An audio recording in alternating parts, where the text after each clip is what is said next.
नमस्कार, मैं हूं नवजोत रंधावा और आप देख रहे हैं गुड न्यूज टुडे। आज बात हम सोने की करने वाले। अक्षय तृतीया से पहले गोल्ड की लकटकिया चमक से बाजार गुलजार था, लेकिन अब सोने के दामों में करीब 8,000 तक की गिरावट आ चुकी है। अपने ऑल टाइम हाई 1 लाख रुपए से लुढ़क कर 92,000 तक आ गया। ग्लोबल मार्केट में भी गोल्ड के दामों में कमी आई है। अप्रैल के महीने में गोल्ड $3500 प्रति औंस पहुंचा था, लेकिन अब ये कम होकर मई में $3140 प्रति औंस आ गया है। यहाँ हम आपको ये भी बताते चले कि एक औंस करीब 3 तोले के बराबर होता है। तो पिछले साल की तुलना में अगर इस साल की बात की जाए तो सोने की कीमतों में करीब 25% तेजी आई है। पिछले 5 साल में गोल्ड के दामों में 110% का उछाला है, लेकिन बीते एक हफ्ते में सोने के दामों में नरमी देखने को मिल रही है। तो आज हम सोने की कीमतों के उतार चढ़ाव की बात करेंगे, सराफा बाजार के हाल और जज्बात भी बयां करेंगे। क्यों गिर रहे हैं सोने के दाम, ये भी जानेंगे। क्या ये गोल्ड में निवेश का सही समय है? सोने में कब, कैसे और किस तरीके से निवेश किया जा सकता है? आने वाले समय में कितने हो सकते हैं सोने के दाम? पैसा बाजार में लगाएं या फिर सोने में? इन सब बातों को लेकर आज करेंगे चर्चा।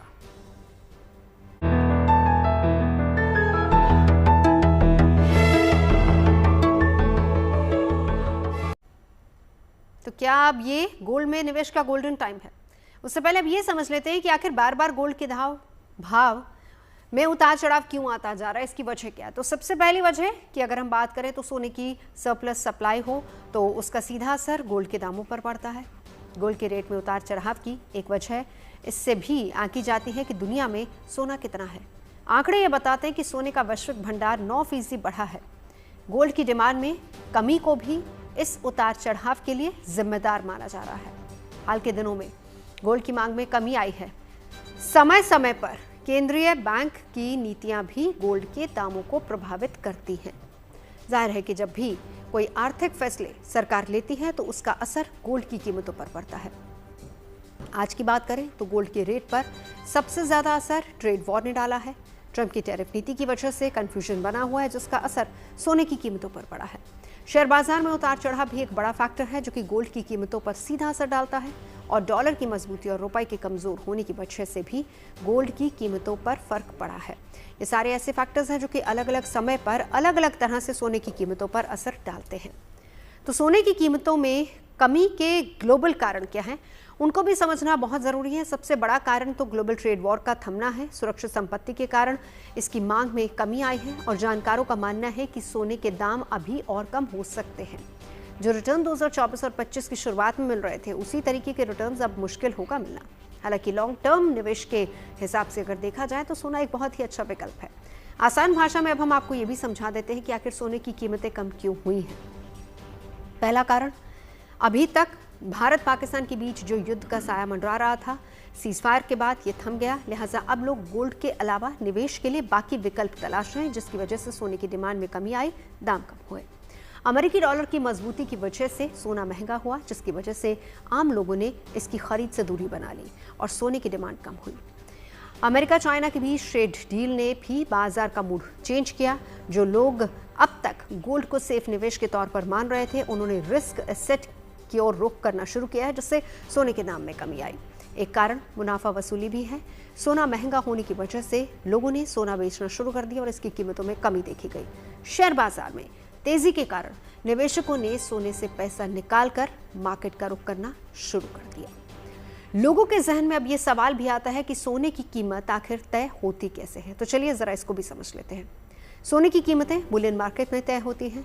बुलियन मार्केट ऐसा महत्वपूर्ण प्लेटफॉर्म है जहां पर सोना, चांदी, प्लैटिनम और प्लेडियम जैसी कीमती धातुओं का वैश्विक स्तर पर कारोबार होता है। ये भी बताते चले कि लंदन में दुनिया का सबसे बड़ा बुलियन मार्केट है। ज्वेलर्स जिस भाव पर गोल्ड खरीदते हैं उससे स्पॉट रेट यानी कि असर भाव कहा जाता है। अब मल्टी कमोडिटी एक्सचेंज यानी कि MCX पर गोल्ड किस भाव पर ट्रेड कर रहा है, उस आधार पर सॉफ्ट प्राइस तय किया जाता है। सराफा एसोसिएशन बाजार खुलने के समय गोल्ड के दाम तय करते हैं, और इससे पहले लंदन बुलियन मार्केट के साथ एक कोऑर्डिनेशन किया जाता है। इस हर शहर के सराफा व्यापारियों की ओर से सोने के भाव तय किए जाते हैं। कैरेट के आधार पर सोने की कीमतें अलग अलग तय होती हैं। 22 कैरेट और 24 कैरेट सोने की कीमत अलग अलग शहरों में अलग अलग होती है। तो लोगों के मन में जो सवाल है इस वक्त वो ये कि गोल्ड में निवेश का टाइम आखिर कैसे तय किया जाए, तो इसी पर हम आगे बात करेंगे। लेकिन उससे पहले हम आपको पॉइंट बाय पॉइंट एक और चीज़ समझा देते हैं। जानकारों का कहना है कि सोने में निवेश का कोई निश्चित समय नहीं होता है। गोल्ड लॉन्ग टर्म इन्वेस्टमेंट माना जाता है, इसीलिए इसे लंबे समय के निवेश के हिसाब से लोग सोना खरीदते हैं। महंगाई बढ़ने के साथ गोल्ड के रेट में बढ़ने की संभावना है। आर्थिक मंदी की आशंका के बीच गोल्ड सबसे सुरक्षित निवेश माना जाता है। हालांकि जानकारी ये भी सलाह दे रहे हैं कि आप गोल्ड में निवेश करें या फिर कहीं और, रिस्क का आंकलन बहुत ज़रूरी है। साक्षी बत्रा हमारी सहयोगी इस वक्त हमारे साथ जुड़ चुकी हैं। साक्षी, सबसे पहले तो हम आपसे यही जानना चाहेंगे कि जिस तरीके से गोल्ड की कीमतें अभी कम हो रही हैं, हम कहें कि फ्लक्चुएट हो रही हैं, उसका कारण क्या देखती हैं आप?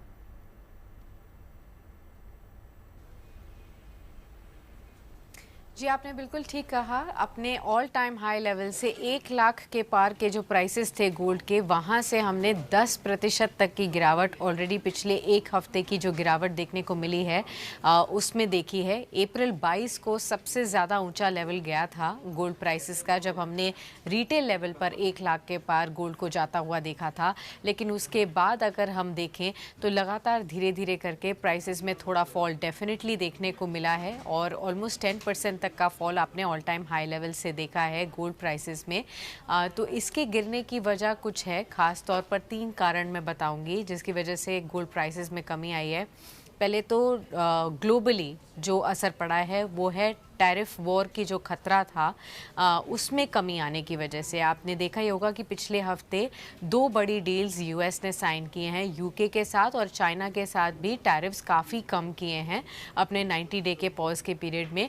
इससे कहीं ना कहीं अंदेशा ये हो रहा है कि जिस टैरिफ वॉर के खतरे की हम बात कर रहे थे कि हर कंट्री एक दूसरे के ऊपर एक टैरिफ लगाएगी, एक तरीके का ट्रेड वॉर हो जाएगा। ट्रेड वॉर से कहीं ना कहीं महंगाई बढ़ेगी और जब महंगाई बढ़ती है गोल्ड के प्राइसेस अक्सर बढ़ते हैं क्योंकि गोल्ड को एक सेफ हेवन माना जाता है।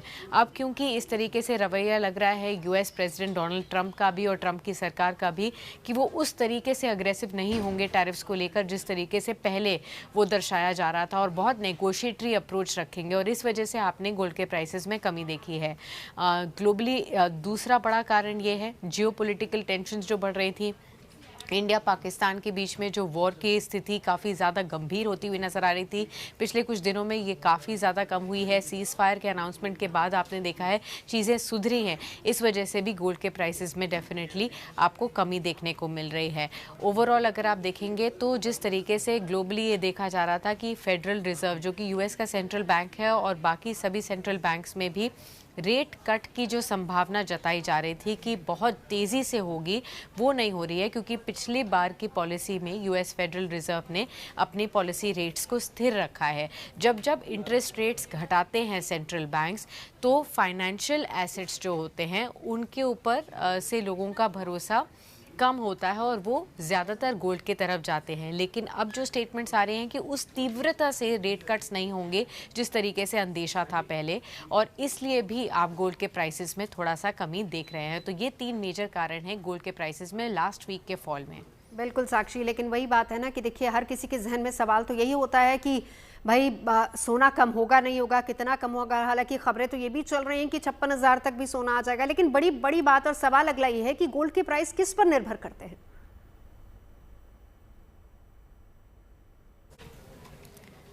जी, आपको मैं बता दूं कि जैसे कुछ कारण तो हमने देखे, जैसे कि हमने बताया जियोपॉलिटिकल टेंशंस। जब भी आप ओवरऑल ग्लोबली कोई भी अनसर्टेनिटी देखेंगे, जियोपॉलिटिकल टेंशंस, वॉर जैसा माहौल होगा, तब अक्सर लोग गोल्ड की तरफ जाते हैं क्योंकि इसे सेफ हेवन मानते हैं। जब जब महंगाई बढ़ती है, इन्फ्लेशनरी होता है सिचुएशन, तब गोल्ड की अपील बहुत ज़्यादा बढ़ती है। ये दूसरा बड़ा कारण है। तीसरा मैंने बताया इंटरेस्ट रेट्स। जब जब इंटरेस्ट रेट्स फाइनेंशियल एसेट्स पे कम होंगे तब गोल्ड की अपील ज़्यादा बढ़ती है। ये तीसरा कारण है। चौथा है जो अभी भी परसिस्टेंट है, सेंट्रल बैंक्स की तरफ से बाइंग गोल्ड में, जो कि लगातार पिछले 3 साल से बढ़ती चली जा रही है। तकरीबन 1000 टन तक सोना आपको सेंट्रल बैंक्स खरीदते हुए नजर आ रहे हैं। फिर वो यूएस के सेंट्रल बैंक हो, आरबीआई की तरफ से भी लगातार सोने में जो खरीद है वो बढ़ती हुई चली जा रही है। तो ये एक चौथा कारण है जिसकी वजह से सोने के प्राइसेस बढ़ते हैं, क्योंकि डिमांड सेंट्रल बैंक्स की तरफ से काफ़ी ज़्यादा बढ़ती हुई नज़र आ रही है। और पांचवा कारण ये भी हो सकता है कि जब जब आप देखेंगे कि मार्केट्स में तेज़ गिरावट देखने को मिल रही है, बाकी एसेट क्लासेस में तेज़ गिरावट देखने को मिल रही है, तब सोने की तरफ लोग भागते हैं और सोचते हैं कि यहाँ पर एक सेफ हेवन अपील देखने को मिल सकती है। तो ये प्रमुख कारण है जिसकी वजह से सोने के प्राइसेस में या तेज़ी या गिरावट आपको देखने को अक्सर मिलती है। चलिए साक्षी, कारण तो हमने जान लिया, आपने बहुत अच्छे से समझा भी दिया कि कारण क्या होते हैं, लेकिन अब सवाल भी यही है और समय भी यही है, गोल्ड खरीदने का गोल्डन समय और किस रूप में खरीदा जाए, क्या है?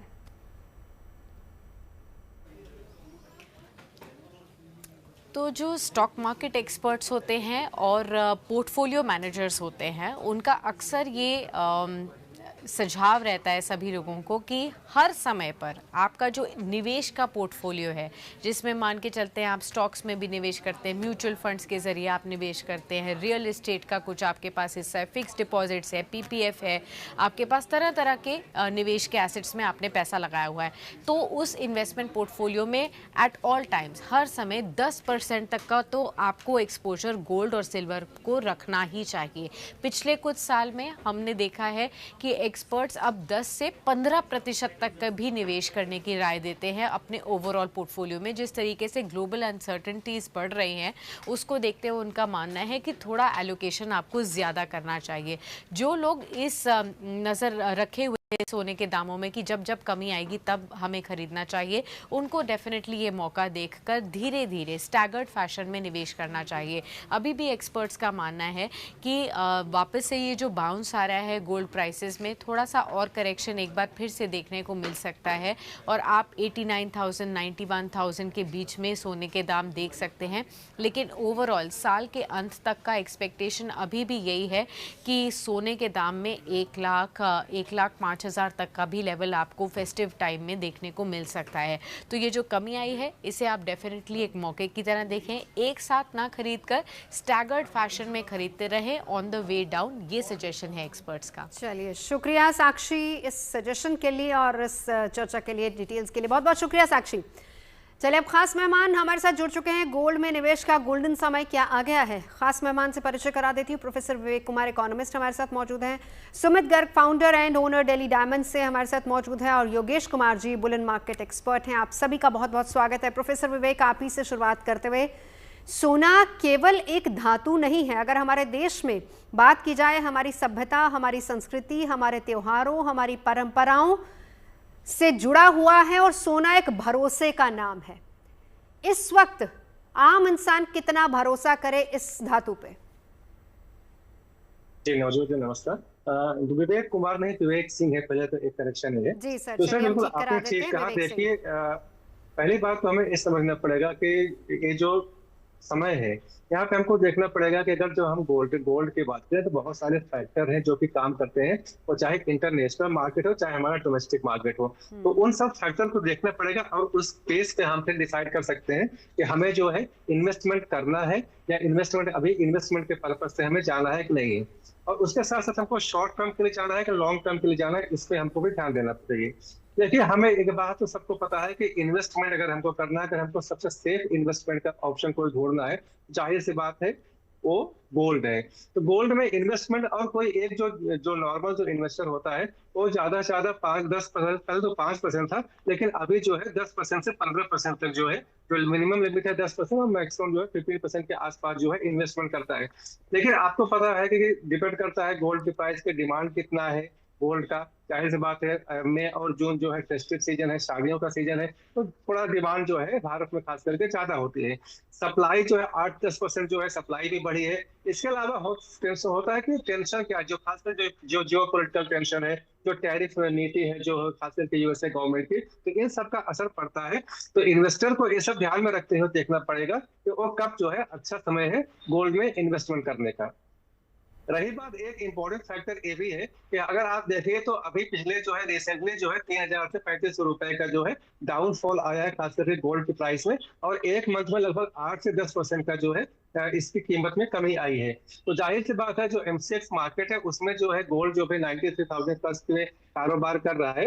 तो मेरा एक उम्मीद है कि इसमें अभी फिलहाल जो है, क्योंकि अभी जो अगर आप देखते हैं ज्यादा से ज्यादा जो पोलिटिकल टेंशन है, जो इंडिया पाकिस्तान का भी वॉर था, जो यूक्रेन का भी चल रहा था, रशिया का जो उस पर स्टैंड था, उसके अलावा जो अभी एक न्यू जो एग्रीमेंट साइन हुआ यूके के साथ, अमेरिका का, उसके साथ जो है चाइना के साथ, तो कहीं ना कहीं इतना अभी टेंशन नहीं है, तो इसका असर पड़ रहा है। और इसलिए आप देखे होंगे कभी कभी जो है उसमें उतार चढ़ाव भी, कभी कभी बढ़ जाता है थोड़ा गोल्ड का रेट, बट ओवरऑल जो है कम हो रहा है। तो मुझे लगता है कि एक जो ब्रैकेट है 85,000 टू 95,000 का, इसके बीच में रहेगा। फिलहाल फ्लक्चुएशन समय समय पर अलग अलग फैक्टर की वजह से आते मैं रहेंगे, मिनिमम को लेकिन जो है लेके अभी जरा फिलहाल चलती हूँ, लौटती हूँ गोल्ड आपके की पास सुमित जी। मिनिमम को लेके अगर मैं चलूँ, ठीक है, हम गोल्ड की बात तो करते ही हैं, मिनिमम 85 टू 95 वो बता रहे हैं। आपका क्या अनुमान है, क्या इतना रहेगा या बढ़ेगा? क्योंकि देखिए दो थ्योरीज लगातार चल रही। पहली तो ये चल रही है कि आने वाली दिवाली 1 लाख पार, और ये पिछले 1.5-2 महीने से हम देख रहे हैं। हम इससे पहले भी एक शो ऐसा कर चुके जिसमें ये कहा गया था, दोनों थ्योरीज पर हमने चर्चा की थी कि क्या सोना 1 लाख पार चला जाएगा या फिर सोना इससे कम हो जाएगा, यानी काफी कम हो जाएगा। तो क्या आप देखते हैं, आपका आंकलन क्या है? देखिए, पिछले कुछ सालों की अगर हम बात करें तो 2008 की मंदी देखें, या कोरोना का कार्यकाल देखें, या उसके बाद ट्रंप की टैरिफ वॉर्स देखें, या जियो पॉलिटिकल टेंशंस देखें, gold has always been considered as a safest haven investment. आज एक सरल भाषा में समझते हैं हम, इकोनॉमिस्ट की तरह से एक आम आदमी नहीं समझ सकता। एक घर पे कोई क्राइसिस होता है तो सबसे पहले एक लेडीज़ का लॉकर खुलवाया जाता है, और उस घरेलू इंडियन लेडी के लॉकर में एक ज्वेलरी और सोना निकलता है। वो सोना उनके लिए एक सेफेस्ट हेवन होता है।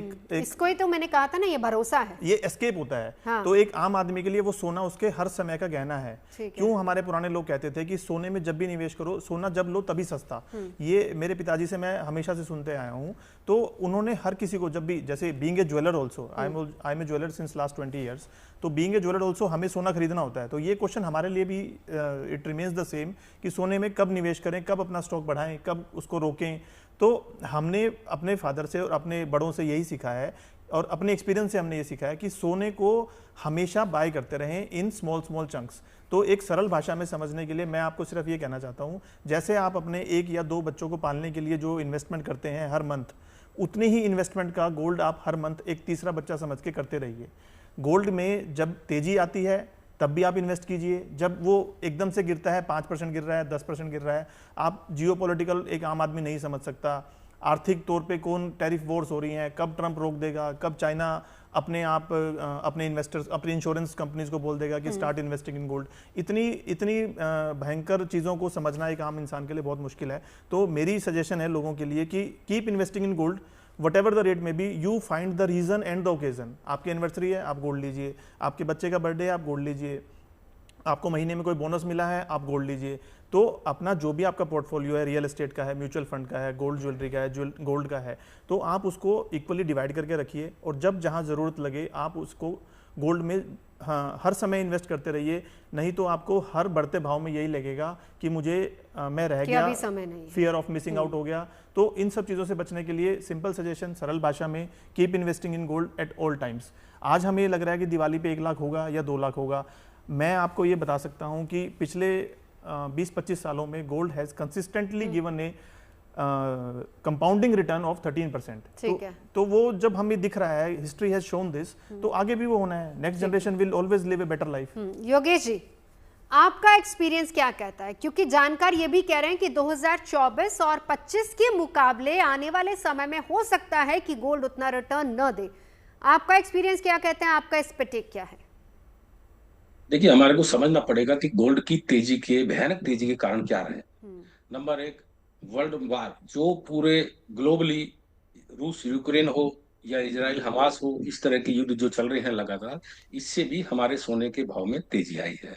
दूसरा सबसे बड़ा फैक्टर करेंसी वार, जो डॉलर में सभी देशों को विश्वास नहीं हुआ और उन्होंने डॉलर के बदले में जो सोना खरीदा है, यूरोपियन सेंट्रल बैंक हो या ईटीएफ फंड हो या किसी भी देशवासी ने, सभी ने सोना खरीदा एक तरफा। तो ये एक इमरजेंसी तेजी आई है। इतनी तेजी लगातार हमने अभी तक नहीं देखी है।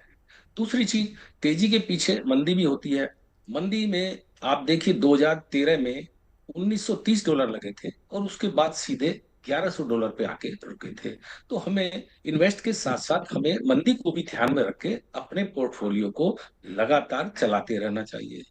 तीसरी चीज, ये टैरिफ वार, ट्रम्प साहब आए हैं, मंदी की उम्मीद थी कि भी ये सब ठीक करेंगे, और व्यापारी आदमी हैं, और इन्होंने आते के साथ ही और सबको अड़काना शुरू कर दिया, और सारा टैरिफ वार 200%, 150%, 100%, तो एकदम से उथल पुथल हो गई पूरी वर्ल्ड में सोने के भाव को लेके।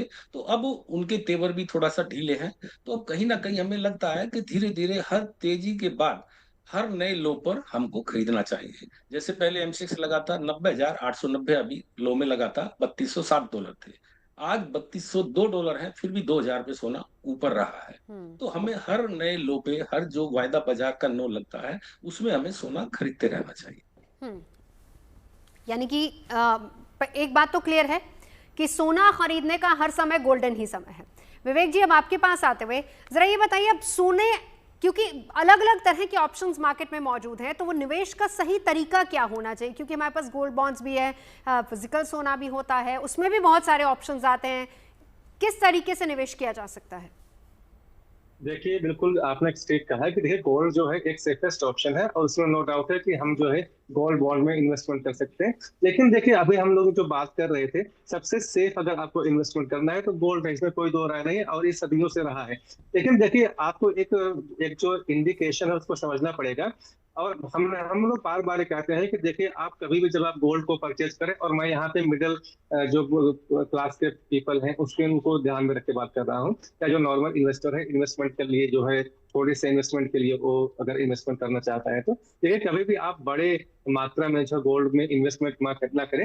अगर आपको करना भी है तो छोटी छोटी मात्रा में आप इन्वेस्टमेंट करते रहिए। और भारत तो एक ऐसा देश है, यहाँ पे शादी होगा तो आपको गोल्ड परचेज करना होगा, आपको ज्वेलरी के लिए आपको गोल्ड परचेज करना होगा। तो समय समय पे जो है आपको साल में कई बार तो ऐसे आपको गोल्ड परचेज करना ही पड़ेगा, क्योंकि हमारे यहाँ रीति रिवाज ऐसे ही है। और इसके अलावा अगर आप, क्योंकि बार बार ये भी आ रहा है गोल्ड की प्राइस कहाँ जाएगी, क्योंकि सेफेस्ट ऑप्शन है, लेकिन आपको संभल के इसमें इन्वेस्टमेंट करना होगा। क्योंकि कुछ लोग ऐसा सोच रहे थे कि हो सकता है फिर से 1 लाख के पार चला जाए। तो आने वाले समय में, क्योंकि आप अगर बहुत सारे इकोनॉमिक फैक्टर, पॉलिटिकल फैक्टर और जो ट्रेड फैक्टर है उन सबको अगर हम देखते हैं, तो 1 लाख के ऊपर जाएगा ऐसे भी कोई संभावना नहीं है। और कुछ लोग ऐसा भी दावा कर रहे हैं, अगर आपने देखा होगा अलग अलग जगहों पर, कि गोल्ड जो है 50,000 60,000 के करीब चला जाएगा। ऐसा भी नहीं होने वाला है। तो ना हमको इस उम्मीद में ज्यादा इन्वेस्टमेंट कर देना है कि बहुत ज्यादा इससे फायदा हो जाएगा, क्योंकि ज्यादातर जो फायदा तो होगा, लेकिन फायदे की जो अगर आप उम्मीद करें कि 10-15% आपको रिटर्न मिल जाएगा, तो ऐसा रिटर्न मिलने वाला नहीं, क्योंकि गोल्ड की प्राइस जो है स्टेबल रहेगी, बहुत ज्यादा उसकी फ्लक्चुएशन नहीं आएगा, और ना तो गोल्ड की प्राइस बहुत ज्यादा बढ़ने वाली है। हाँ, इसमें पूरी उम्मीद मुझे है कि गोल्ड की प्राइस आने वाले समय में काफी कम होगी। तो इसको सबको देख के आपको देखना है कि आपके पास कितनी कम, वही आपने कहा ना मध्यम वर्ग को लेके चल रहे हैं, तो हम ये भी जानना चाह रहे हैं कितनी कम। क्योंकि सर आपने सही कहा, सोने को लेकर अफवाहों का बाजार बहुत गर्म है। कुछ जानकार तो यहां तक कह दे रहे हैं कि 56,000 तक सोना चला जाएगा, कुछ ये कह दे रहे हैं कि 1 लाख के पार चला जाएगा।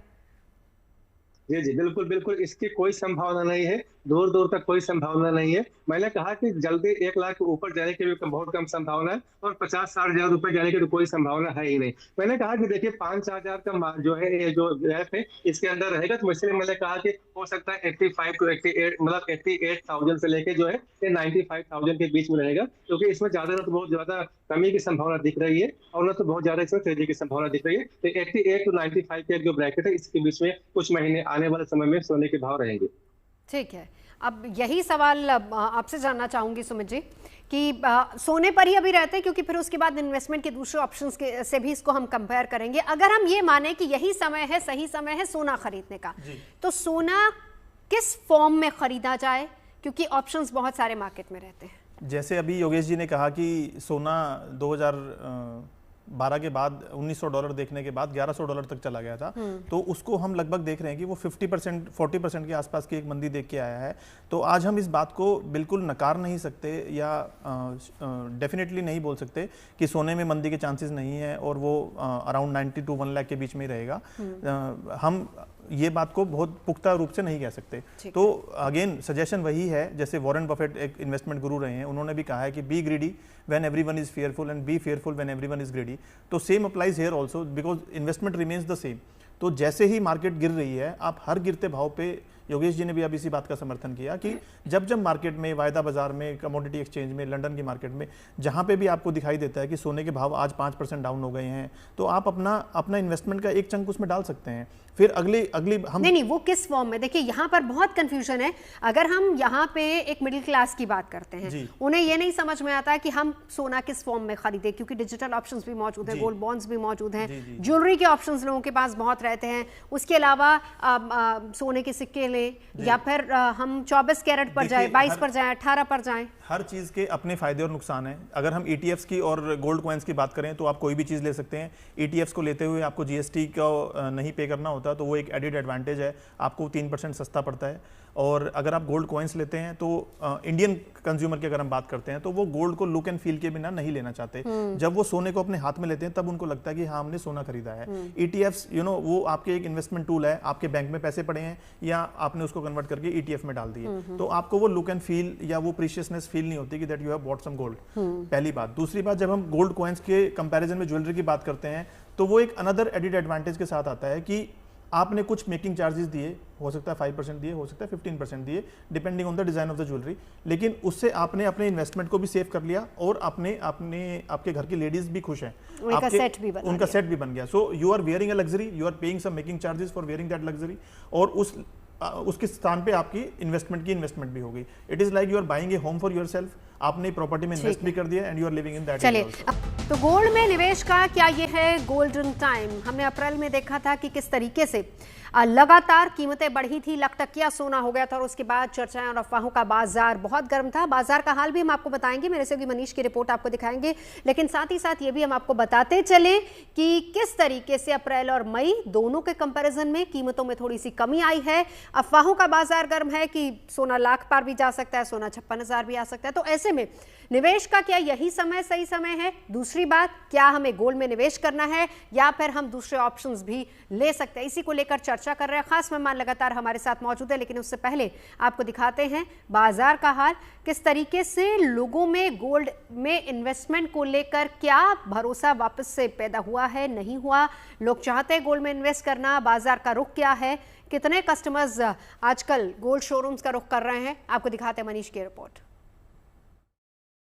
बड़े बुजुर्गों ने हमेशा सिखाया है कि अगर पैसा एक्स्ट्रा है और मौका है तो हमेशा गोल्ड में इन्वेस्ट करो। आज ये मौका हर किसी को मिल रहा है क्योंकि गोल्ड के रेट आज बहुत कम है।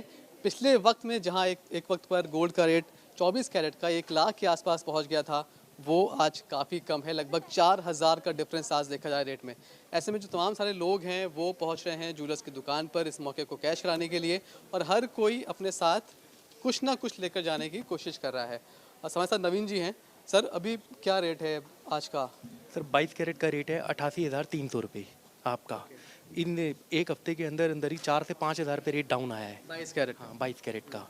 तो आप ये समझ के चलिए रेट कम तो आया है, लेकिन अभी भी उम्मीद है कि थोड़ा और कम जाना चाहिए रेट के अंदर। बाकी कुछ कह नहीं सकते मार्केट के अंदर कि कैसा उछाल आएगा कैसा नहीं आएगा, क्योंकि रेट्स के बारे में आज कोई भी कंफर्म नहीं कर सकता कि कभी अप होता है तो ज़्यादा हो जाता है। फिलहाल तो मौका है। हाँ, फिलहाल तो मौका बहुत अच्छा है। 24 कैरेट का रेट क्या है अभी? 24 कैरेट का रेट है 96,500। 96,500 का रेट है। 1 लाख रुपये टच कर गया था ये आपका, जो अब की नीचे आया है। और जितना देखिए नीचे रहेगा, मिडिल क्लास बंदे के लिए भी आसानी रहेगी। और इस टाइम तो बहुत अच्छा मौका है, सुनहरा मौका है कि आप परचेजिंग कर सकते हैं, क्योंकि रेट 4 से 5,000 रुपये कम नहीं होता डाउन आना। वो भी सिर्फ 10 ग्राम का ही रेट हम बता रहे हैं। अब बहुत सारे लोग भी हमारे साथ में हैं। मैम, एक मौका दिखाई पड़ा रेट जिस तरह से इतना नीचे आया? देखो अभी तो कुछ कह नहीं सकते, क्योंकि कभी ऊपर जा रहा है कभी नीचे जा रहा है। तो 1 लाख तक का रेट पहुंच गया था 24 कैरेट का, आज 96,000 के आसपास है। नहीं, लगता है कि अभी और ऊपर जाएगा। और ऊपर जाएगा? जाएगा। नीचे है तो आज आप इन्वेस्ट करने के लिए पहुंचे? नहीं, हम लोग देख रहे हैं अभी तो अभी तो लगता है कि ऊपर जाएगा और उम्मीद है लोगों की रेट ऊपर जाएगा। मैम, अब कोई शादी या फंक्शन कोई इवेंट है या फिर रेट नीचे आया तो मौका दिख रहा है कि चलो ठीक है कुछ ना कुछ ले लेते हैं, आगे काम आएगा? ये मतलब अच्छी प्राइस में मिलता है तो ज़रूर लेना चाहिए, जो चांस मिले तो ले लो। तो तमाम कस्टमर अगर ज़रूरत है तो लेनी है। कने प्राइस का क्या है, जो अगर महंगी भी रेट हो तभी भी लेना पड़ता है, तो लेते हैं ज्वेलरी। हाँ, वो तो घर में शादी है तो फिर तो शॉपिंग करनी ही करनी आपको, फिर तो कोई भी रेट हो। लेकिन अभी जो टाइम है कि 1 लाख से 96,000 काफ़ी डिफरेंस है। तो लोगों को आना चाहिए और देखना जरूर चाहिए और बाय करना चाहिए, should be something and enjoy the jewellery. लोग यही बोल रहे हैं कि सोना खरीदने का एक सुनहरा मौका है, आप लोगों को मिस नहीं करना चाहिए। रेट अभी नीचे हैं लेकिन कब ऊपर चले जाएं ये तो आप जानते हो, कोई भरोसा नहीं है। कैमरामैन शैलेंद्र के साथ Manish Chaurasia, good news today, Delhi. तो चलिए, लोगों के बीच में फिलहाल वो कहते हैं ना कि भरोसा जो है वो गोल्ड है और इसीलिए वो भरोसा अभी भी कम नहीं है। योगेश जी, अब आपके पास आते हुए अब मैं चाहूँगी थोड़ा सा आप एक्सप्लेन कीजिए, क्योंकि ब्रेक पर जाने से पहले हमारे दोनों एक्सपर्ट्स ने बताया था कि किस फॉर्म में हम गोल्ड ले सकते हैं। आपकी क्या राय है, गोल्ड किस फॉर्म में लिया जाए? देखिए, गोल्ड हमेशा ज्वेलरी की फॉर्म में लेना चाहिए, जिससे हमारी जो गृहिणी है उसका मोह हो जाता है, तो वो एकदम से बिकता नहीं है।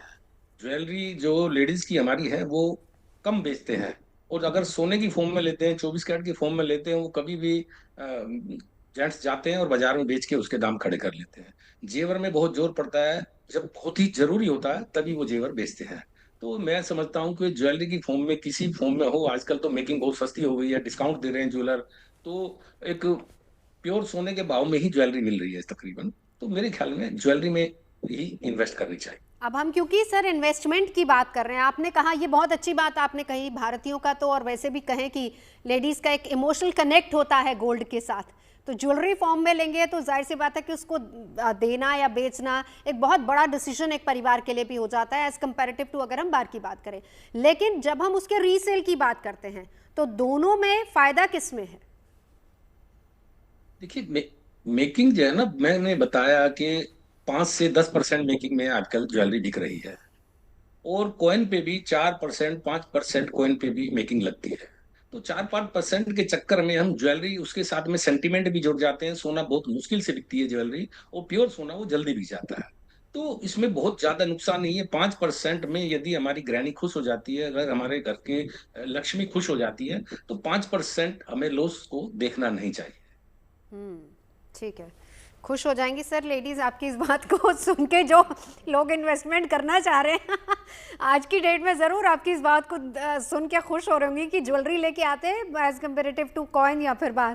प्रोफेसर विवेक, अब हम सोने में निवेश की तो बात कर रहे हैं, लेकिन एक सवाल जो लोगों के जहन में है वो ये कि हम सोने में इन्वेस्ट करें, आज की तारीख में जो मार्केट है, मार्केट का रुख है, क्या हम सोने में इन्वेस्ट करें या फिर हम पैसा मार्केट में लगाएं?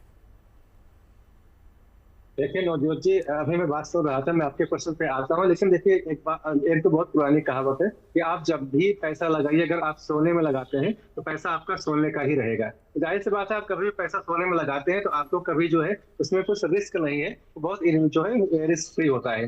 देखिए, रही बात ऑप्शन की, अभी हम लोग बात कर रहे थे, इसमें कोई दो राय नहीं है, but it's for the big investors. आपके पास डिजिटल जो है ऑप्शन है, आपके पास गोल्ड बॉन्ड्स है, सॉवरेन गोल्ड बॉन्ड्स है, गोल्ड म्यूचुअल फंड्स है, इसके अलावा ईटीएफ वगैरह बहुत सारी चीजें हैं, लेकिन ये सबके लिए नहीं है। जो हमारे जो स्मॉल इन्वेस्टर्स हैं वो खास करके फिजिकल फॉर्म में ज्यादा इन्वेस्टमेंट करते हैं, वो चाहे ज्वेलरी के रूप में हो या चाहे वो जो है गोल्ड कॉइन के रूप में हो।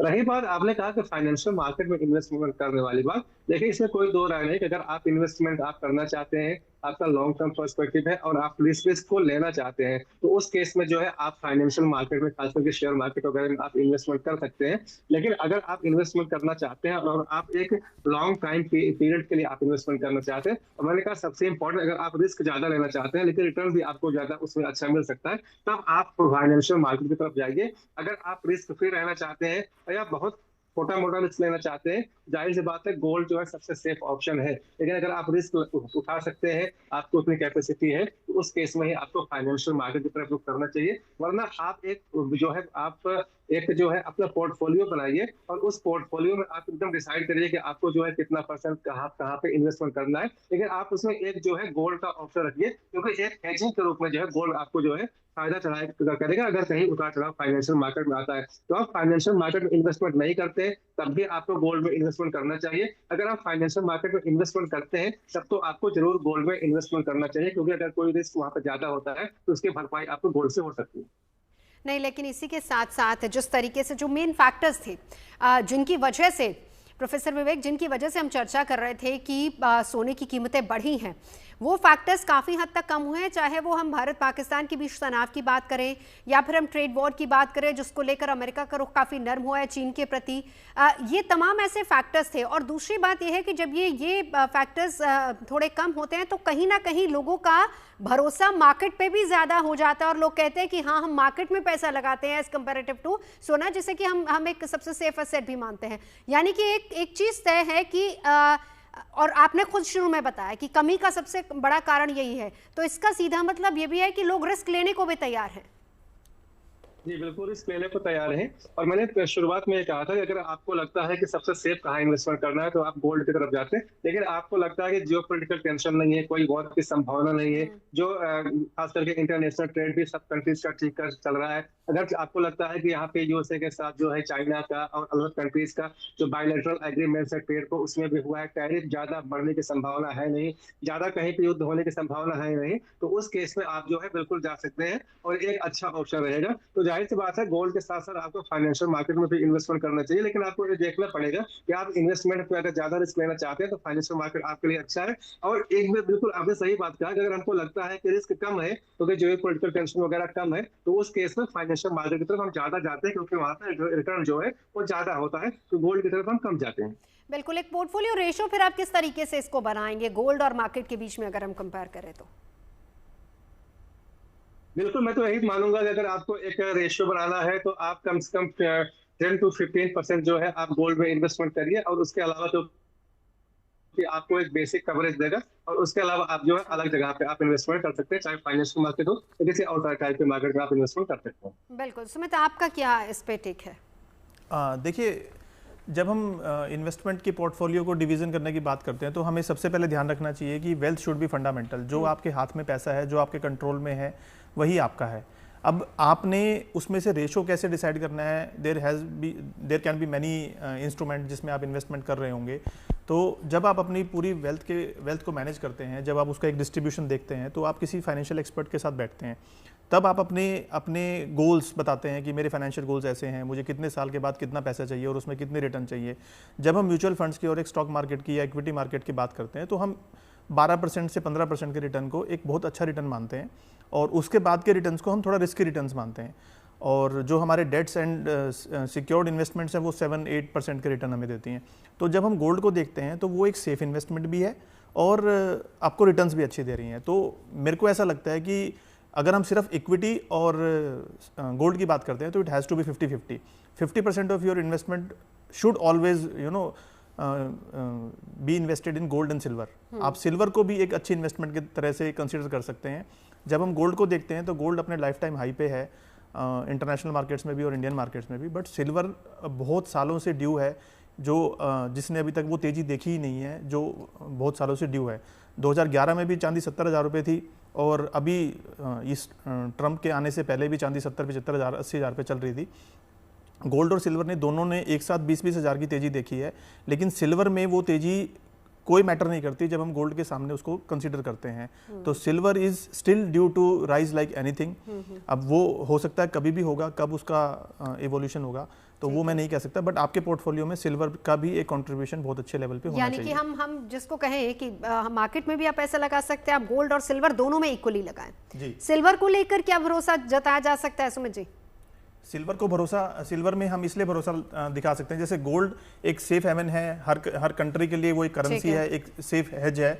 वैसे ही सिल्वर जो है वो इंडस्ट्रियल प्रोडक्शन में यूज होता है, जैसे सोलर सेल्स में, बैटरीज में, और बहुत जो हाई प्रिसीजन इंस्ट्रूमेंट्स होते हैं उनमें सिल्वर का इंडस्ट्रियल यूज बहुत ज्यादा है। और सिल्वर जो है वो एक it is not a long lasting commodity, वो धीरे धीरे खत्म हो रही है। तो जब एक लिमिटेड कमोडिटी का बहुत एक्सटेंसिवली यूज होता है तो ऑब्वियसली उसकी डिमांड बढ़ेगी, सप्लाई उसकी लिमिटेड है, तो prices are gonna rise like anything. बिल्कुल। चलिए, आखिरी सवाल योगेश जी अब आपके पास आते हुए, जो आज कीमत है सोने की, हम उससे कितना कम और कितने समय में देख सकते हैं? हो सकती है कम? क्या इंतजार और किया जाए या फिर आज ही ले लिया जाए? देखिए, सोने में जैसा कि आपने देखा, सभी फैक्टर जिसकी वजह से सोने में तेजी आई थी, चाहे वो टैरिफ वार हो या आपस में युद्ध हो कुछ देशों का, या करेंसी वार हो, सब चीजों में थोड़ा नरमी आ रही है। तो मैं समझता हूँ सोने में अभी एक गिरावट की उम्मीद है। अगर धीरे धीरे ये सब चीजें ठीक हो जाती हैं तो सोना नीचे में देखिए, हम लोग इतना तो नहीं बता सकते कि अभी कितने परसेंट होगा, लेकिन जैसा मैंने 2013 का उदाहरण दिया, हाँ। और आज 2025 है, तो उसमें तकरीबन 43% की मंदी आई थी। अगर हम 30% भी अगर मंदी इसमें मानते हैं, हाँ, और समय 43 की जगह, तो आने भी वाले जो है कितने ना, समय में सर? 70,000 रुपए सोने का भाव आ जाता है। समय तो ये ट्रम्प साहब बताएंगे, चाइना बताएगा, हमारे यूरोपियन सेंट्रल बैंक डिसाइड करेंगे। ये सब मिलके अगर सब राजी हो जाते हैं, सब ठीक आपस है। में खुश हो जाते हैं, तो मेरे ख्याल में भाव एक कोई भी बड़ी आ गुड सकता है न्यूज जो सोने के प्रति सब लोग दे सकते हैं। चलिए, बहुत बहुत शुक्रिया, समय भी इतना ही है हमारे साथ जुड़ने के लिए। तो सोना खरीदने का, सोने में निवेश का सही समय कब है, इसी को लेकर चर्चा हम खास मेहमानों से कर रहे थे।